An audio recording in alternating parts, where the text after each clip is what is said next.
여러분 안녕하세요. AWCA와 함께하는 건강 프로젝트 시간입니다. 스튜디오에 임경아 의학영양학 박사님 나오셨습니다. 안녕하세요. 안녕하세요. 자, 저희들이 항상 이렇게 음식과 관련해서 건강 프로젝트를 하면서 네. 늘 임 박사님이 소개해 주는 것이 항상 기대가 돼요.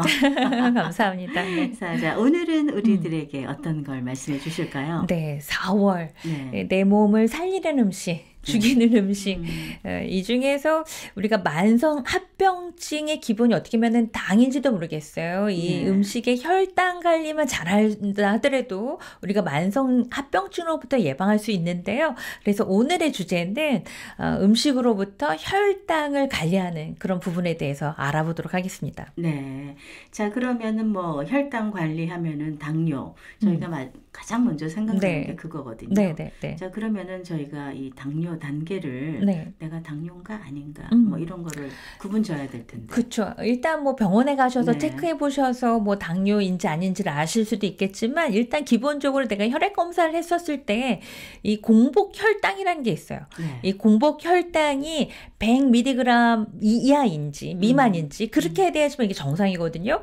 그리고 내가 식사를 했다. 그러면 식후에 140 이하로 유지돼야 되는 겁니다.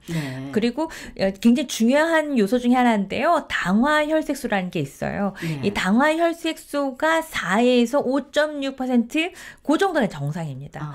그리고 당뇨 전 단계로 간다면은 공복시 혈당이 100에서 125 정도, 그리고 식후에 140에서 무려 199까지 올라가는 경우가 있어요. 요 단계를 우리가 이제 당뇨 전 단계라고 하고요. 당화혈색소는 5.7에서 6.4%. 그리고 당뇨 단계다라고 했었을 때는 공복시 혈당, 내가 아무것도 안 먹는다 하더라도 126이 넘었을 때, 그리고 식후 2시간이 지났는데도 200을 계속해서 유지하고 있으면, 그리고 당화혈색소가 6.5% 이상이다. 이럴 때는 우리가 당뇨라고 진단하고 있습니다. 네, 그렇군요. 자, 그러면은 음식에 따른 어떤 혈당의 영향을 영양소에 따라 어떻게 다를까요? 다릅니다. 그러니까 혈당 수치를 잘 관리하기 위해서는 음식에 따른 혈당의 영향이 어느 정도 미치는지 아는 게 굉장히 중요합니다. 그래서 더 먹거나 덜 먹게 되면 분명히 혈당에 영향을 주게 되는데요. 우리가 꼭 반드시 혈당에 영향을 주는 가장 큰 영양소는 바로 탄수화물입니다. 직접적으로 이제 당을 올리기 때문에요. 몇 퍼센트냐 무려 100% 혈당에 영향을 미치는 겁니다. 그래서 이 탄수화물, 곡류군이고 과일군이고 우유군 이런 부분들이 혈당을 영향을 주게 되겠고요. 소화 흡수가 굉장히 빨리 소화 흡수가 되기 때문에 1시간, 2시간 후에 혈당을 바로 올리게 됩니다. 그래서 탄수화물줄에는 설탕, 꿀, 음료수, 요구르트, 사탕 이런 단순당은 뭐 굉장히 빨리 올라가기 때문에 섭취 후에 15분 후에 이렇게 올라가는 경우도 있고요. 탄수화물 1g이요. 혈당을 약 3 정도 올리게 됩니다. 근데 뭐 우리가 1g만 먹겠습니까? 밥에 햇반 하나가 210g 정도 되거든요. 그렇죠. 그래서 이렇게 밥을 먹을 때도 반찬으로 묵이라든가 잡채라든가 전이라든가 이렇게 먹거나 뭐 순댓국, 감자국, 뭐 후식으로 또 과일도 먹고 막 이렇게 되잖아요. 그러면은 뭐 이게 다 합치게 되면 어마어마하게 혈당이 올라가게 되겠고요. 한 끼 식사 시 남자는 보통 이제 60에서 75g, 여자는 40에서 70g 정도 이렇게 탄수화물 섭취하게 되거든요. 그래서 밥 한 공기는 보통 이제 210g이지만 탄수화물이 약 69g 정도 함유하고 있습니다. 그래서 탄수화물을 과식하거나 했었을 때 반드시 식후 혈당을 해보면은 이 고혈당을 주기 때문에 우리가 반드시 탄수화물에 대해서는 우리가 숙지하고 어느 정도의 이 당을 가지고 있는지를 숙지하셔야지만 내 혈당 관리하는데 중요하다 하겠고요. 그리고 단백질은요 약 50에서 60% 영향을 미칩니다. 그래서 어육류군, 그러니까 우리가 콩이라든가 두부라든가 생선, 뭐 고기 많이 섭취하셨을 때는 서서히 소화 흡수가 되면서 식후 혈당을 이렇게 막 이렇게 급격하게 올리진 않지만 그래도 서서히 올린다라는 겁니다.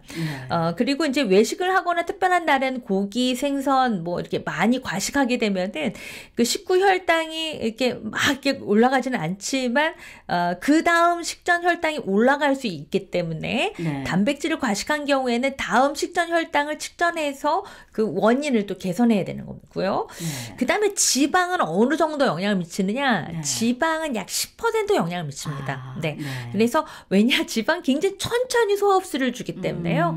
한번 지방은요, 10시간까지 이렇게 혈당을 올릴 수가 있습니다. 그러니까 이 영양소가 처음에 가장 빨리 올라가는 게 탄수화물이고, 그다음 단백질이고 지방이고 그렇습니다. 네, 그래서 당뇨식이라고 한다면 이 건강식인데요. 골고루 알맞게 제때에 식사하는 게 중요하겠습니다. 그래서 내가 이 음식을 먹었을 때 얼만큼의 혈당이 올라가는지를 알고 계시는 게 좋겠고, 그렇죠. 그래서 그거를 기반으로 해서 식사일지라든가 어떤 음식 먹었을 때 더 많이 외식을 했었을 때는 어떤 게 더 나한테 혈당을 올리는지 그거를 좀 아는 게 중요하겠습니다. 네, 당뇨는 사실 우리가 뭘 더 먹기보다는 덜어내야 되잖아요. 그렇습니다. 네, 그러니까 이제 어떤 영양소를 우리가 네.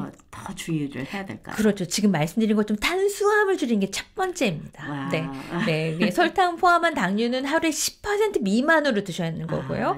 이 설탕이 들어간 거 뭐 흔한 뭐 커피 믹스, 음료수, 이온 음료도 많이 들어가 있어요. 네. 과자, 튀김 과자도 이게 삼가하시는 게 좋겠고요.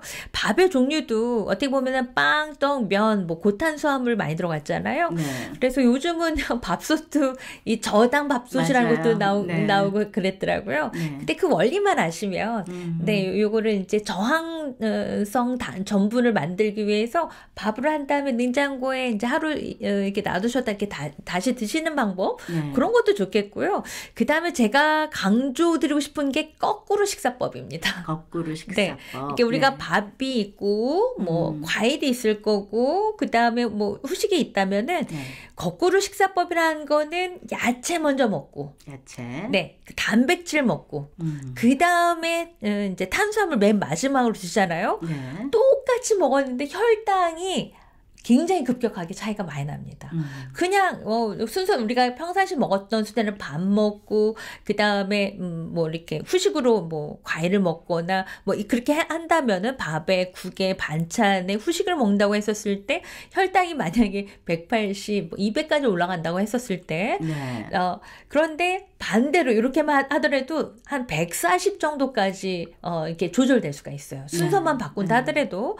그래서 순서를 이렇게 바꿔서 드시는 방법이 하나 있고요. 네. 그 다음에 식이섬유가 당을 천천히 올리는데 아주 중요한 역할을 하게 됩니다. 그래서 이 식이섬유라고 한다면은 하루에 25g까지 드시는 게, 네. 과일은 껍질에 다 들어가 있어요. 그래서 과일은 깨끗하게 씻으셔서 껍질째 드시는 게 좋겠습니다. 그리고 보통 이게 당뇨이신 분들은 뭐 과일이 좋다더라, 야채가 좋다더라 해서 착즙을 하시는 경우가 많은데요. 착즙을 하시기보다는 그냥 통째로 이렇게 드시는 게 훨씬 더 당이 천천히 올라가게 되겠고요. 네. 그리고 과일은요. 과일이 굉장히 중요한데요. 혈당은 빨리 올리니까요. 네. 식전에 드시는 게 좋습니다. 식전에. 네네. 그리고 식후에 드시면은 당은 과일은 굉장히 빨리 소화가 되고 그 다음에 식사는 천천히 그 소화가 되면은 오히려 과일이 부패가 돼가지고 가스 차고 소화도 더 도움이 안 되거든요. 그래서 우리가 지금까지 먹었던 습관 중에 하나가 식후에 과일을 드시는 거를 식전 네. 식사 사이사이에 드시는 걸 바꿔주시고요. 네. 그리고 이제 사과도 반개, 바나나도 3분의 2 이렇게 이제 내가 먹는 양을 또 이렇게 계획적으로 드시는 부분들도 굉장히 중요하겠습니다. 네. 그리고 단백질은요, 당뇨하고 직접적으로 관련이 없는 것 같지만 단백질이 부족하게 되면은 전반적으로 건강에도 좋지가 않을 수가 있습니다. 네. 그래서 단백질은 꼭 이렇게 식물성 단백질과 동물성 단백질을 7대3 정도로 해서 드시는 게 좋겠고요. 네. 그래서 대표적인 단백질을 한다면은 콩 단백질, 콩이 굉장히 좋습니다. 네. 네. 예. 그리고 삼겹살보다는 뭐 안신, 등신 이렇게 소고기가 많은 부위 네. 이런 것들도 드시면 좋겠고요. 그 다음에 제일 중요한 거가 어떻게 보면 운동이 혈당인지도 모르겠습니다. 그렇죠. 네. 운동 전후 혈당 검사를 해보잖아요. 네. 그러면은 우리가 1시간 이렇게 산행을 했었을 때 운동 전에는 164 이렇게 혈당이 정도 올라갔다라고 하면 운동 후에는 107로 낮아지고요. 많이 낮아지네요. 많이 낮아집니다. 네. 그리고 이 당뇨 환자가 있으신 분들은 이 유산소 운동, 특히 이제 근력이 많이 저하되는 경우가 많이 있기 때문에 네. 유산소와 근력 운동을 함께 하시는 것이 굉장히 중요합니다. 네. 아까 중요한 말씀해 주셨어요. 잘못된 식습관이 당뇨병을 일으킬 수가 있기 때문에 네. 뭘 먹는 게 아니라 내가 뭐를 빼야 되는 건가. 먹고 있는 것에서. 네, 내가 너무 혈당을 급격하게 올리는 네. 거가 아닌가. 그리고 네. 생활 속에서 내가 운동을 하고 있는 건가. 식사를 너무 폭식을 하고 있는 건 아닌 건가. 그리고 가공식품이나 패스트푸드를 많이 사용하고 있는 건 아닌 건가. 그래서 생활 습관을 고치는 게 네. 혈당 관리에 좋은 방법이라고 말씀드릴 수가 있겠습니다. 자, 그러면은 혈당을 조절하거나 뭐 네. 낮추는 그런 음식들이 뭐 특별히 있나요? 있습니다. 네. 일단 녹색잎 채소요. 시금치, 케일, 상추, 뭐 루콜라, 뭐 이런 근대 이런 녹색 잎 채소는요.